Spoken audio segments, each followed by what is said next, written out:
Hi, welcome to Vanka's journey. ఈరోజు మన cooking వీడియోలో 3 పచ్చ బంగారాలతో రోటి పచ్చడి ఏ విధంగా చేసుకోవాలో తెలుసుకుందాం. పచ్చ బంగారాలు అనే పదాన్ని ఎందుకు వాడానంటే మనకి బంగారం చాలా విలువైంది. అదేవిధంగా మన బాడీకి అవసరమైన ఈ ఆకుకూరలు కూడా బంగారం కంటే విలువైనవి. మన శరీరంలోనూ రక్తానికి వృద్ధి చెందడానికి ఉపయోగపడే మంచి రిచ్ ఐరన్ అందించే ఈ కరివేపాకు, కాల్షియం మరియు ఏ విటమిన్ ఇవన్నీ అందించే ఈ మునగాకు, మన బాడీలో డైజెషన్ని, రక్త ప్రసారాన్ని సమబద్ధీకరించే, బీపీని కంట్రోల్ చేసే ఈ కొత్తిమీర 3 పచ్చ బంగారాలతో ఈరోజు రోటి పచ్చడి చేసుకోవడం తెలుసుకుందాం. దీనికి కావలసిన పదార్థాలు: మునగాకు, గుప్పుడు గుప్పుడు కరివేపాకు, గుప్పుడు కొత్తిమీర. ఈ కొత్తిమీర ఈ పచ్చడికి టేస్ట్ రావడానికి కూడా చాలా ఇంపార్టెంట్గా పనిచేస్తుంది. అందుకని కంపల్సరీ కొత్తిమీర వేసుకుంటే ఈ రోటి పచ్చడి చాలా రుచిగా ఉంటుంది. వీటితో పాటు ఈ పచ్చడికి అవసరమైన కావలసినంత కారానికి పచ్చిమిర్చి, చింతపండు, బెల్లం. అంటే ఈ మునగాకులోను కరివేపాకులోను కొంచెం రోస్ అంటే కొంచెం అదొక టేస్ట్ ఉంటుంది. ఆ టేస్ట్ని కవర్ చేయడానికి బెల్లం, చింతపండు కంపల్సరీ వేసుకోవాలి. కావలసినంత పచ్చడికి కావలసినంత ఉప్పు, వేరుశనగ కప్పుడు వేరుశనగ గుళ్ళు. మనకి అవసరం అంటే మనకి ఇష్టమైతే తెల్ల నువ్వులు కూడా వేసుకోవచ్చు. ఒక అరకప్పు తెల్ల నువ్వులు కూడా మనం వేసుకుని రోటి పచ్చడి చేసుకోవచ్చు. ఇప్పుడు దీని ప్రాసెస్ చూద్దాం. ఇవి శుభ్రంగా ఆకులు తీసేసి రెమ్మల నుండి ఆకులు శుభ్రం చేసుకుని వీటిని వేయించుకుందాం. ఈ పచ్చడికి అవసరమైన కావలసినంత కారానికి పచ్చిమిర్చి, చింతపండు, బెల్లం. అంటే ఈ మునగాకులోను కరివేపాకులోను కొంచెం రోస్ అంటే కొంచెం అదొక టేస్ట్ ఉంటుంది. ఆ టేస్ట్ని కవర్ చేయడానికి బెల్లం, చింతపండు కంపల్సరీ వేసుకోవాలి. కావలసినంత పచ్చడికి కావలసినంత ఉప్పు, వేరుశనగ కప్పుడు వేరుశనగ గుళ్ళు. మనకి అవసరం అంటే మనకి ఇష్టమైతే తెల్ల నువ్వులు కూడా వేసుకోవచ్చు. ఒక అరకప్పు తెల్ల నువ్వులు కూడా మనం వేసుకుని రోటి పచ్చడి చేసుకోవచ్చు. ఇప్పుడు దీని ప్రాసెస్ చూద్దాం. ఇవి శుభ్రంగా ఆకులు తీసేసి రెమ్మల నుండి ఆకులు శుభ్రం చేసుకుని వీటిని వేయించుకుందాం. ముందుగా స్టవ్ వెలిగించుకుందాం. మూకుడు వేడెక్కిన తర్వాత ఆయిల్ పోసుకుంటున్నాం.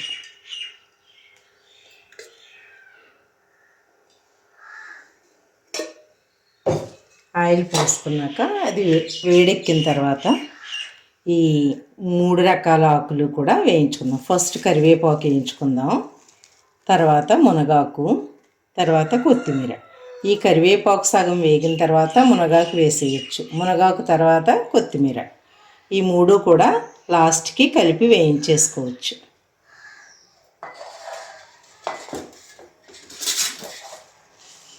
ముందుగా కరివేపాకు వేస్తున్నాను.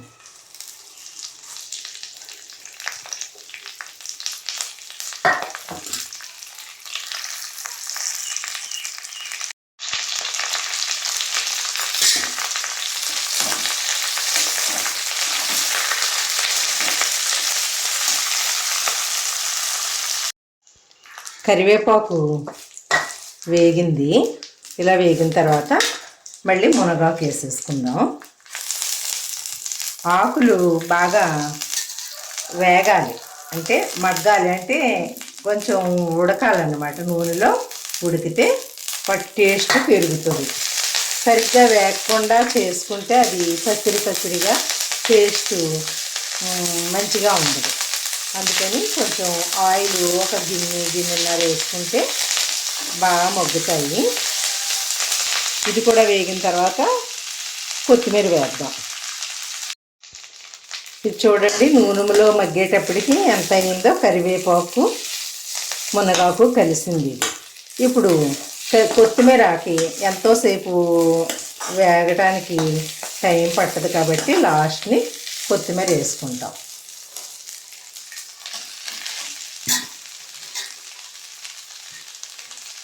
ఇది ఒక 2 minutes ఇలా మగ్గనిస్తే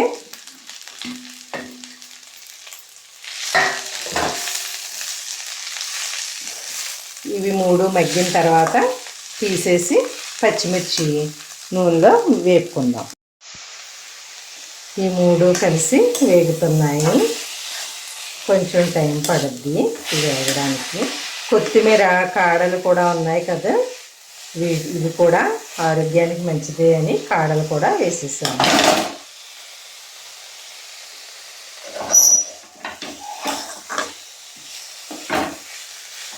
చూడండి 3 రకాలు మగ్గేటప్పటికి ఎంత అయిందో, అది వేగేటప్పటికి చాలా కొంచెంగా అవుతుంది.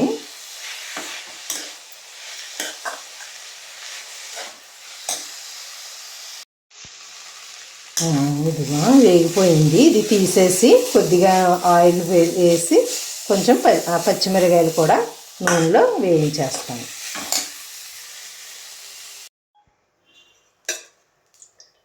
కొద్దిగా ఆయిల్ వేస్తున్నాను. ఎప్పుడైనా సరే పచ్చిమిర్చి వేపించేటప్పుడు ఇలా కొంచెం హోల్ పెట్టుకుంటే అవి పేలవు. ఈ పెద్దకాయలు ఎరవడానికి కుదరదు కదా, విరిస్తేనేమో పచ్చిమిర్చి గింజలు బయటకు వచ్చి ఎగురుతూ ఉంటాయి. అందుకని ఇలా హోల్ పెట్టుకుని వేయించుకుంటే ఎగరు.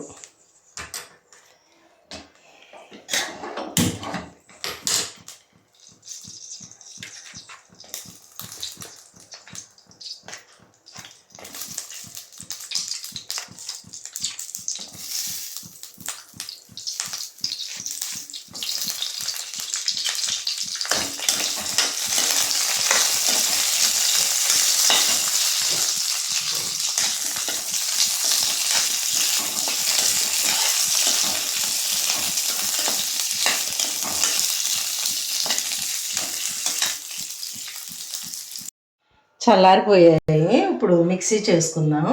ఫస్ట్ ఇవి ఆల్రెడీ వేయించి పెట్టుకున్న వేరుశెనగ గుళ్ళు వేసేసుకున్నాం. వేరుశెనగ గుళ్ళు ఈ మిక్సీ అయిన తర్వాత వేరేవి వేద్దాం. వేరుశెనగ గుళ్ళు మిక్సీ అయిన తర్వాత అందులోనే అవి వేయించుకున్న ఆకులు, పచ్చిమిర్చి, చింతపండు, బెల్లం, ఉప్పు వేసి ఇప్పుడు మిక్సీ చేస్తాను. మిక్సీ చేసుకున్న పచ్చడి టేస్ట్ అయితే సూపర్గా ఉంది. ఇప్పుడు దీనికి పోపులు రెడీ చేసుకుందాం. ఇంతకుముందు వేయించుకున్న మూకుట్లోనే మరి కొంచెం నూనె వేసి మనం పోపు పెట్టుకుందాం.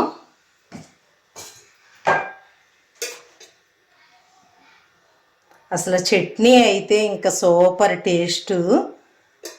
పిల్లలు కూడా చాలా ఇష్టంగా తింటారు దీన్ని.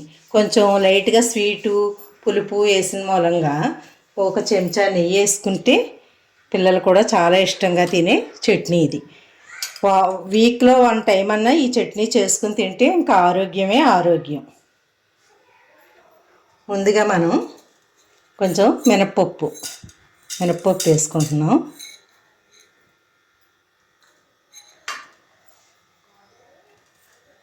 కొంచెం జీలకర్ర ఒక చిటికెడు జీలకర్ర, చిటికెడు ఆవాలు.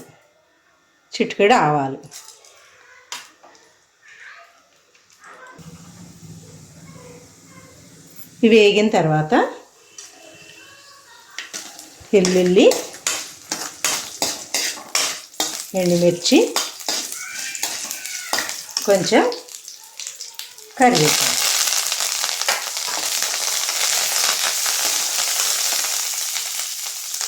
కరివేపాకు కూడా కొద్దిగా వేగితే బాగుంటుంది కాబట్టి ఈ ఎండుమిర్చితో పాటు వేసేసుకుంటే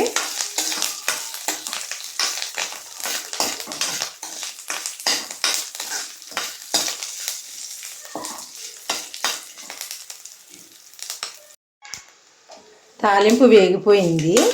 ఎప్పుడైనా సరే చట్నీల్లో మనం తాలింపు చట్నీ పైన వేస్తే మనం అన్నం తినేటప్పుడు కలుపుకుంటే అవి కటకట్లాడుతూ కమ్మగా ఉంటాయి. వెంటనే కలిపేసుకోకూడదు. అన్నం తినే ముందు గరిటెతో కలుపుకొని తింటే చాలా కమ్మగా టేస్టీగా ఉంటాయి. ఇది చట్నీ పైన వేసేస్తాను. రెడీ. 3 పచ్చ బంగారాలతో రోటి పచ్చడి రెడీ. చూడండి, దీని టేస్ట్ అమోఘం. పిల్లలు కూడా చాలా ఇష్టంగా మళ్ళీ మళ్ళీ తినే చట్నీ ఇది. తప్పకుండా మీరు చేసి టేస్ట్ చూస్తారని ఆశిస్తున్నాను. దీని టేస్ట్ చూసి ఒక లైకు, సబ్స్క్రిప్షన్, కొత్త వాళ్ళు అయితే సబ్స్క్రైబ్ చేయండి, లైక్ కొట్టండి, మీ ఫ్రెండ్స్కి షేర్ చేయండి. ఇదే నాకు గిఫ్ట్, మీరు ఇచ్చే గిఫ్ట్. ఇది రైస్లోను రోటీల్లోనూ కూడా చాలా టేస్ట్గా ఉంటుంది.